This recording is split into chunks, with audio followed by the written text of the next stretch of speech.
Okay, so for those of you that are new to the forum, welcome.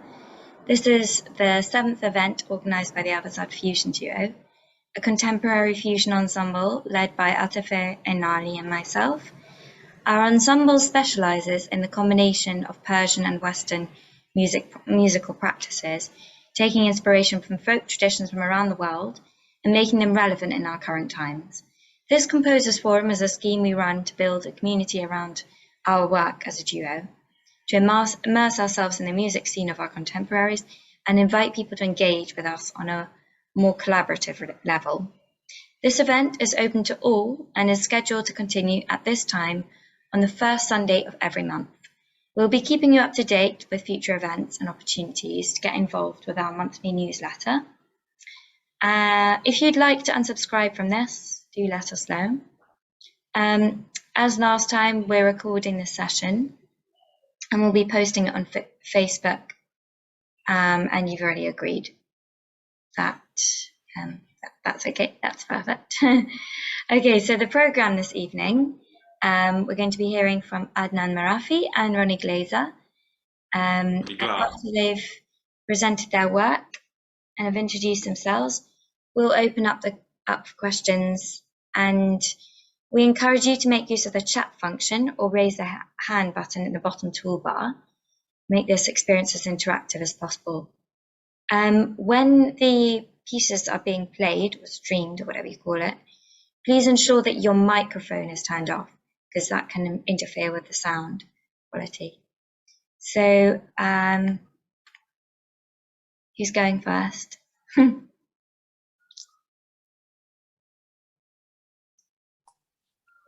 Well, first of all, I'm really happy that I met Atifa a few months back and she told me about the forum, which has been very interesting to see the other composers and the discussions that's been going on. And it's a real pleasure to also be part of this. So thank you for inviting me over. My name is Adnan Marafi. I was born in the United States, and but I lived most of my life in Kuwait. So I grew up in an atmosphere of the music and folk sounds of Kuwait, which is heavily inspired by other Arab nations around and through trade. So I mean with Zanzibar and Yemen and Pakistan and India and Persia through trade. And it's a tradition that's been going on for hundreds of years. And so it informed and shaped the music of Kuwait to be this kind of melting pot, multicultural. You can hear Iraqi music, you can hear Saudi music, or Persian music, or even Hindi music in Kuwait, especially with the rhythms, with the actual instruments themselves. We have African instruments, and we also have Indian instruments, like the tabla and the different other different percussions, because the sailors and the traders, when they traveled and traded and caught fish or pearl, they needed a form of entertainment on board. So they were singing these songs, and then when they go to a new place or new land, and they sit with the people and trade with them and live there for a few days until they finish their business, they would also interact with their local culture and learn their music and share ideas, share. It was very fluid. Music was something that's, even though in terms of parameters of where contemporary music is, it's quite simpler, but it was alive nonetheless. And it helped really shape the music of Kuwait. So this is the kind of atmosphere or culture, musical culture that I grew up around with. But I was self-taught how to play the instruments. And so I picked up the different kinds of guitar when I was younger, electric, acoustic, classical, and even bass guitar. When I was a teenager, I picked up the violoncello. And eventually in college, where I studied education, music education, I picked up the piano as well. So I learned the piano and the violoncello I would say in university, but with composition, I've always um, went through different books, different video lectures on YouTube, and contacting different people, learning from different people. But it was primarily a thing that I sought on my own. So that was a while ago. I'm 27 now, and currently studying my master's in Manchester. That's where I met Atifa. So that's my background with it a bit. And yeah, sorry for the long introduction. Thank you, Adnan. Thank you. So, which piece you are going to present? Can you tell me also about that? Okay, so the piece that I'd like to present today is a piece called Shinunotun. So Shinunotun is an ancient Sumerian name. And it's a piece for solo violin. We can go right ahead into it if you want. So I can start to share my screen and we'll look at the score and listen to the music. But first, I'll talk a bit about the score and then we'll listen to the music.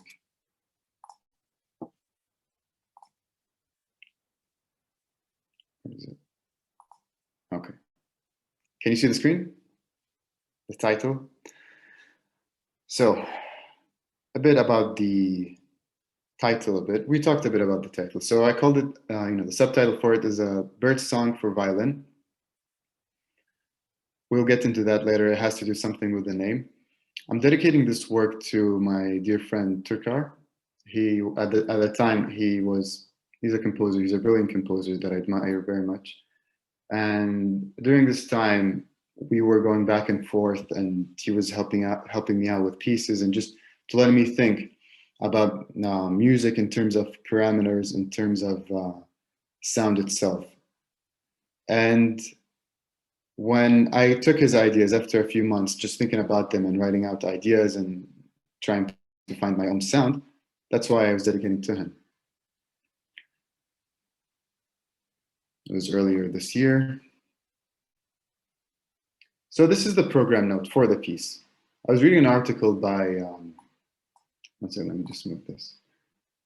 An article by Eric J. Harvey. It was titled The Songbird, Linking Music and Blindness in Ancient Babylonia, published on May 2020. In it, he speaks about Shinunotun, a blind girl named after a mountain bird with a striking song, or after the southern constellation that resembled the bird. So there's this constellation that it was named after the bird, or so the girl was probably named either after the bird or the constellation in the night sky. But we know about her from a small cuneiform tablet. So the Sumerians and Babylonians used to have these clay tablets that they would put receipts, bills, registry, their grain harvest, trade, whatever, they would have them on these small tablets. And they found thousands of them all over the region. So all we know about this girl is that etched on a small cuneiform tablet, we only know that on the 10th month, they brought the blind girl to a musician. The tablet mentions the name of the musician, but it's irrelevant. So she would learn the art of music. So that's it. We don't know the details surrounding the girl, who she is. Was she a slave? Was she a noble girl? Nor do we know what she learned and who taught her. We didn't know what kind of music it was back then. We didn't have any recording samples or written down music notation system. And who taught her? Who was he? Was he a musician? Was he a priest? Was he a sort of prince? Was he, I don't know, it could be anything. We don't know about that. It could be a priest, but we can never know. We also do not know what the bird she was named after sounds like, or what species it is specifically. So we don't even know, what kind of bird it was. Very much inspired by the story of the blind girl and her namesake, I infused my imagination of the mysterious bird song with the ancient music that she might have been learning in ancient Kish. So Kish is the ancient town, ancient city, where the cuneiform tablet was found. So the music should be freely interpreted and played, but I don't feel with the short program notes, one's imagination, creativity, it would help make it clearer. I have the regular program note where it just explains the music, what it means. So has these things, so lightly touching the location. This is kind of like a trill, glissando trill. This is as high as possible. This is a very aggressive. And this is to play on the bridge. And I chose these techniques not based on, well, different parameters, but I was going for a kind of more coherent sound world, so to speak, for this piece at least. So I wrote this piece earlier this year, and I'm also currently rewriting it again, but on the back burner. So really like a project for something for some other time. But there are a lot of things I want to change with it, even though it was recently composed. So we'll listen to it and then we'll talk more about it.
All right, so this is the piece.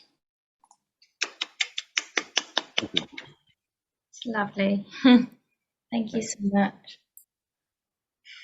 Thank you for listening. It's a short piece, and I was more kind of like an etude for myself because I want to change it more so, and just to change a few things. And yeah, we'll talk about that.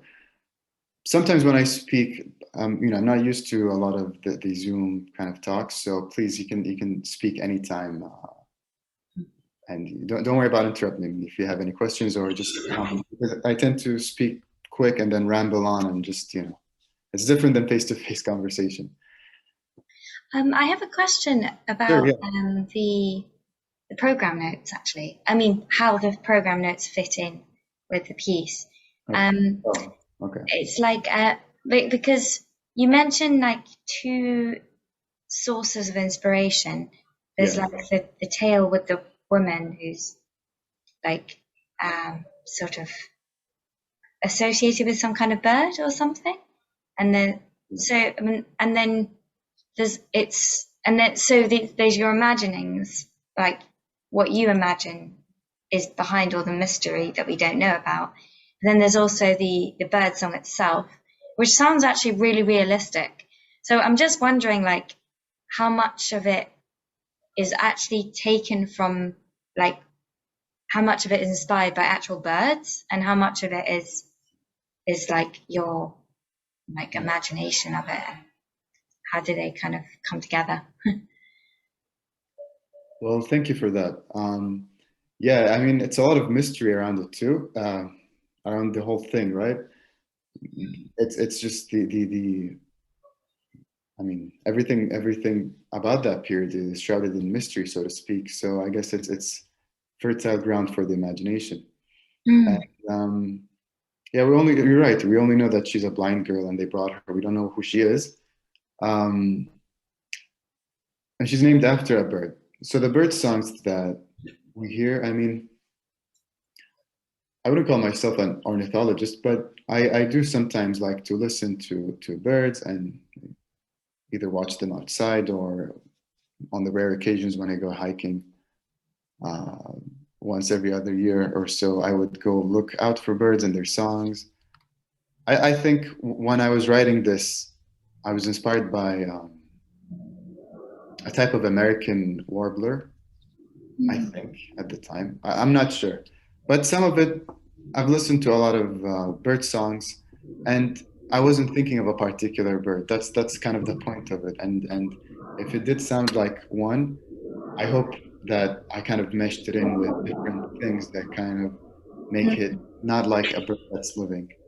You know, I wasn't even remotely close to having it close to a transcription, you know? Yeah. It's Yeah, I had a beautiful, question, really. Yeah. if that's right. Sorry? You froze. I'm guessing you can still hear me, though, can't you? Yeah. Go ahead. Yeah, I was just wondering more about how you work with a violin, because I mean, it sounds like you know about the violin. I could see the performer played very convincingly. It sounded lovely, and yeah, congratulations on your piece as well, by the way. It was very nice. I was just wondering how closely you worked with the violinist or with the violin. I mean, you said you're a cellist, so you obviously understand something of bowed strings. And yeah, how did you collaborate with the violinist in any way, or is it something you prepared and just gave to the performer? Yeah. Well, the performer of this piece is actually Turkar's friend. He's also from Azerbaijan. I don't think I mentioned that he's from Azerbaijan. His name is Samir Asadov, and he's fantastic. I didn't directly go there and meet him because it was during the COVID time, so maybe next time. But for this piece, I sent him the music, and I had even more than the performance notes. I had through the email and talking to him and just knowing him and knowing Turkar, gave extensive kind of how to do it, and then we went back and forth. And honestly, it didn't take him a lot. He's an amazing violinist, and it didn't take a lot of communication to get that. And on this point, looking at the score, yeah, does that answer your question? Yeah, I mean, it's the so you didn't take a violin and try different things. It's more so there was the violinist was somewhere. Yeah, I did. I do have a violin. Because actually. It sounds very natural. The sound, the music sounds like the sounds that you imagined. You managed to realize them very nicely on the instrument. So thank you. I was just wondering how you approached it. Well, thank you very much first. And two things. I do have a small violin. I play it like the cello because it's difficult to like maneuver like this, but I can do this very easily. So I put it between my knees, and it's easy to play it that way. I just need to like cramp my fingers like that. That's one thing. And the second thing, if you notice with the music, it's linear. You know, like you have it's going down. It's not like jumping up everywhere. Can you see my pointer, by the way, or? Yep. Okay, so you know the music is linear. It's going down a third. It's like it's scalar, and then here also there's like one jump, but it's a slow jump. And let me move this. And then you know here it's also linear, you know, scalar. Same thing with this chromatic. So the whole music is mostly scalar, and that kind of relates to learning scales. And the idea that using these shapes, what I meant with them is that the strings should be played lightly, not stepped very hard. So I'm imagining the girl, she's trying to, you know, after she was reprimanded by the teacher probably because she's pressing too hard, she's trying to play it gracefully and lightly as possible, but she's not hitting the strings all the way down. But she's practicing her scales. The jumps here could be like frustration, or could be trying to mimic her teacher because she heard him play a really nice drill or whatever. And now she's like, you know, practicing her right hand. And so if you notice, like with all of this, except for this section here, which could be, for at least in my mind, it could be anything, but like in my mind, it's interpreting that she's trying to do, you know, more like arpège, like arpeggios, or, you know, different techniques, just that I'm imagining her throughout, let's say, the years, how her practice was like. And so the study's not yours, it's hers then. yeah, imaginatively, maybe, you know, 5,000 years in the past or something, maybe 5,000 years in the future, who knows. But if you notice, everything here is kind of like linear, it's close to each other. There aren't a lot of jumps, there aren't a lot of difficult rhythms. They're all straight, whether the rhythms or the intervals. And this is key. I'm trying to do this specifically with this piece, and the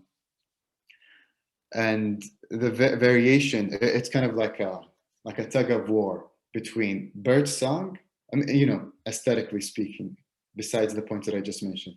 It's somewhere between bird song and between what was the other thing? And music, or the girl learning. So we have these sounds that sound like bird, and then other sound that sounds like kind of music, like here, the espressivo section. Always reminds me when you're hearing all what's happening before, and then you hit this section. It feels for me kind of like an old record player that played out of nowhere, because you start on, you know, a quarter flat, and suddenly, and you have fixed pitches or a melody for once. This is very contrasting to everything that came before. And so, you know, this aspect in my mind, when she's actually getting some melodies down, in her, I guess, years or months or whatever period of learning music. But again, mostly it's mostly linear and scalar.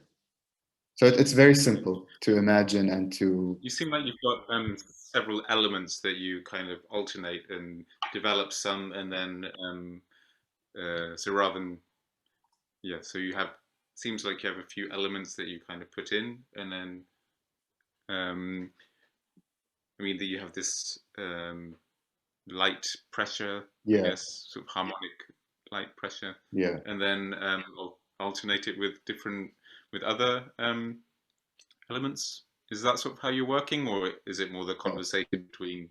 No, absolutely. You hit the nail on the head. Exactly. It's like a mosaic of different things that pop up here. This is, you know, different, but then, you know, yeah. So you have like these, just exactly how you explained, the different elements that they kind of come and interact with each other, but it's mostly like kind of like block sections in a way. And even though I find you have to do that with solo instruments to create a more interesting kind of to have more elements developing rather than one thing that continues. You're right. I was actually wondering when I listened to this piece, I am an absolute Messiaen fanatic. And I was just thinking, I was wondering whether there's any inspiration from him, because it does remind me a little bit of his work. Finney? Olivier Messiaen. Yeah. I mean, yeah, he's one of my favorite composers too. Mm. And recently, I've always liked early and mid Messiaen, but recently I'm getting more into the late Messiaen. And then, yeah, when you go to the late Messiaen, yeah, you find all the crazy rhythms and the bird songs and everything. Yeah. So it's definitely not a work on par with Messiaen's, but in this aspect, it's getting that. he's focusing more on the bird song themselves and making the rhythmic, I guess, changes and developments and how he perceived them based on primarily the bird song itself. And you have to keep in mind that from Debussy to even Messiaen and many other Western, I guess you could call classical composers, they took a lot of inspiration from, let's say, Indonesian gamelan, or with Messiaen, Greek and Hindu rhythms. Yeah. So Indian rhythms. And this kind of like, it's not fascination, it's just new sound material. And the composers from Europe found this new sound material in the East, all the way to Indonesia.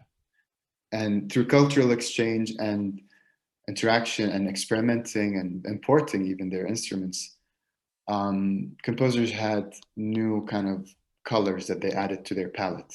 And Messiaen was very much engaged with that, Debussy as well. And it changed their sound, or how they think about sound in their music. And for me, looking back at what I spoke about in the intro, about Kuwait and how it's a melting pot for all these different influences and dynamic folk traditions of the whole region. There are a lot of elements like that. So this song focuses a lot on, let's say, Iraqi, or I wouldn't say Persian, because not even Iraqi, because it's unmetered, and I'm not using anything specific from any specific culture, but it has some influence from there. And it's just the part of the culture that I grew up with in Kuwait, being kind of a musical melting pot. So this is the main thing that informs me. I guess this is the common thing between what I'm trying to say about Debussy and Messiaen, like taking inspiration from other cultures. And this is my way of studying classical music, contemporary classical, and studying to be a composer. But the influence is already there in the culture